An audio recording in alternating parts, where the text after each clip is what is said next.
Modern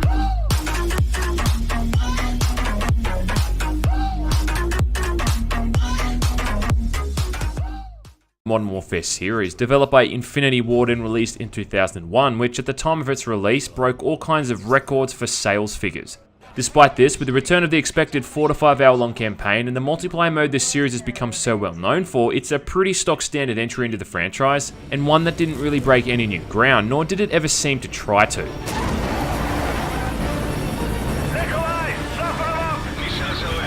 It's widely regarded as the weakest entry in the Modern Warfare series and just a pretty piss poor shooting game in general, so let's take a look at it and see if that's true then, shall we?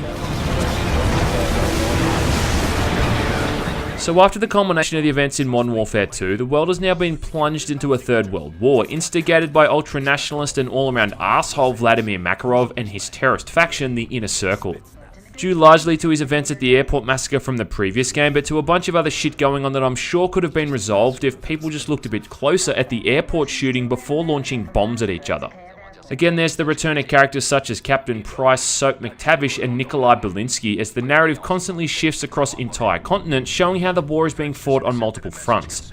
Now, I won't lie, the campaign in this game is downright amazing at times in terms of the scope of some of the missions.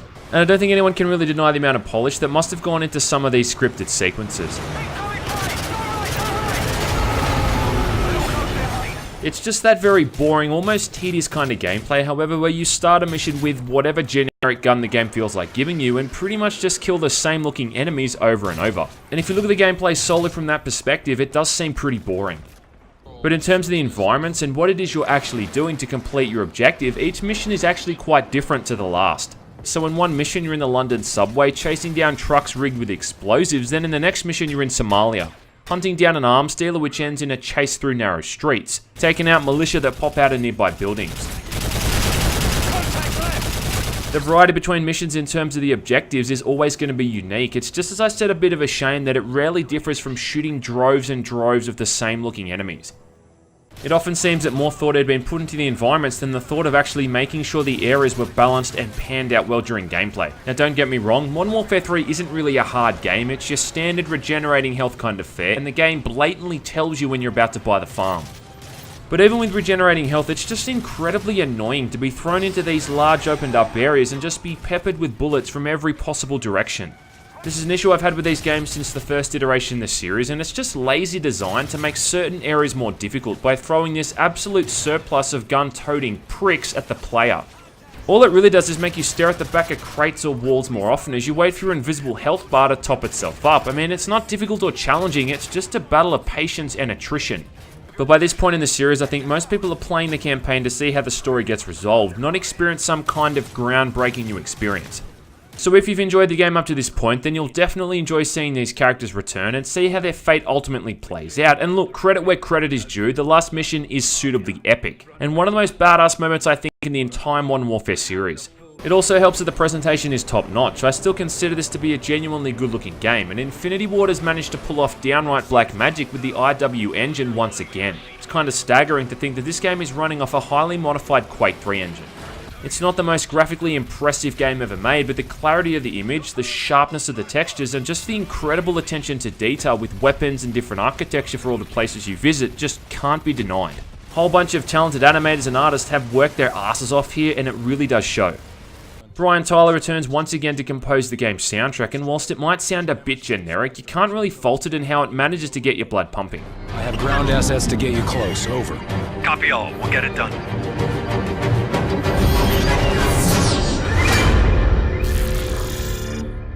The storyline is where the game kind of trips and stumbles, basically just how it revolves around this third world war between primarily Russia and the USA, instigated by Makarov, that, as I said, no one ever really bothered to properly look into before they just started trying to kill each other. Of course, the real core of the game and all most people really give a shit about is the multiplayer mode, and right off the bat you'll run into problems just trying to get a match going. The issue here with the multiplayer is that the game has 4 DLC packs for the extra content. DLC packs you need if you want to actually play the content for the entire game. Now, it sounds fair enough to accept the simple fact that the price of all the DLC costs more than the goddamn base game does. I'm not kidding, you'll probably spend about 60 US bucks on all of the 4 DLC packs, whilst the base game costs $40. folks, when you wonder why people always give Activision shit for the way they handle their games, this is a classic reason of why that is. Not to mention they're almost still charging full price for a 6-year-old game. Now look, this is how much it costs on Steam. You are able to go and buy it cheaper from other websites. In fact, I literally got it for about half the price from G2A.com, and no, they didn't pay me to say that. But I guess my point is that it shouldn't be this expensive on any site, like at all. So you'd think that buying all the DLC means you're a shoo-in to get a match going, right? Well, no, not really. I think at absolute peak there's around 1,000 to maybe 1,300 people playing worldwide, on the PC anyway. On top of all of that, if you're lucky enough to even get a server going, well, chances are you're going to get one with really high latency, making the game even more unplayable. And yeah, look, I get it, Aussie internet sucks, and if you live in a country that lets you download the latest episode of The Walking Dead in 12 seconds, then this isn't a viable point of criticism. But not everyone has blistering internet speeds and the luxury of a decent connection, so for some people this is a valid point. I mean, over here in Australia, we have to ride kangaroos to work, which I can deal with, but at least give us decent internet speeds. UAV recon ready for deployment. By this point in the series, the Modern Warfare 3's multiplayer mode was a classic example of the whole whoever shoots first wins kind of gameplay, and that's really exemplified when you're playing online. Upon release though, it actually did have dedicated servers, but I'm pretty sure they're all but gone now in 2017. Now it's easier to get a date with Jennifer Hawkins than it is to find a server that doesn't lag out the goddamn wazoo and put you up against Russians who are ranked 8th or 9th prestige.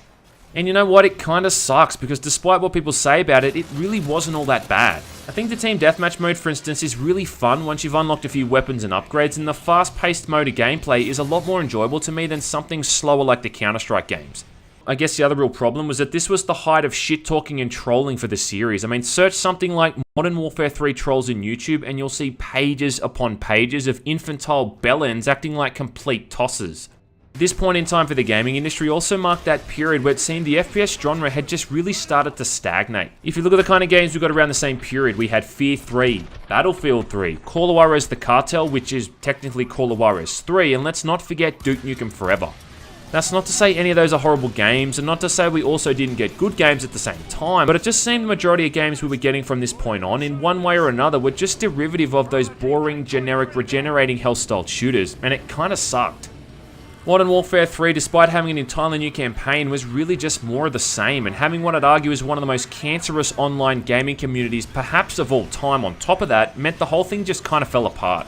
Is it a bad game? Well, look, I mean, there's not really anything wrong with the campaign outside of the repetition of the whole thing. As I said earlier, someone spent a hell of a lot of time making all the textures, the environments, the scripted sequences, and all that kind of stuff, and it is impressive. I don't think anyone can really deny that.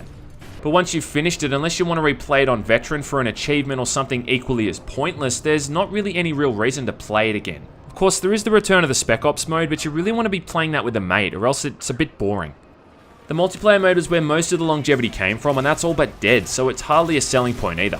And that's kind of the crux of making a game that's so reliant on the multiplayer community to keep it going, that when the community jumps ship 12 months later to the next game you've popped out and the developers stop supporting it, it makes the game seem even more lifeless. As a result, it's this empty, hollow product of its time, and it's one of so many other games that favoured multiplayer over single player that are just going to be ultimately left in the dust.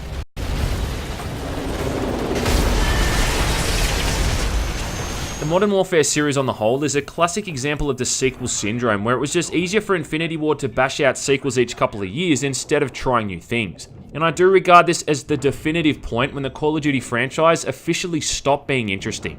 If you see it on sale on Steam or something, it might be worth checking out, and this would also probably bump up the amount of people playing it temporarily, allowing you to get a multiplayer match going, but as it is, Call of Duty Modern Warfare 3 is just sad. It's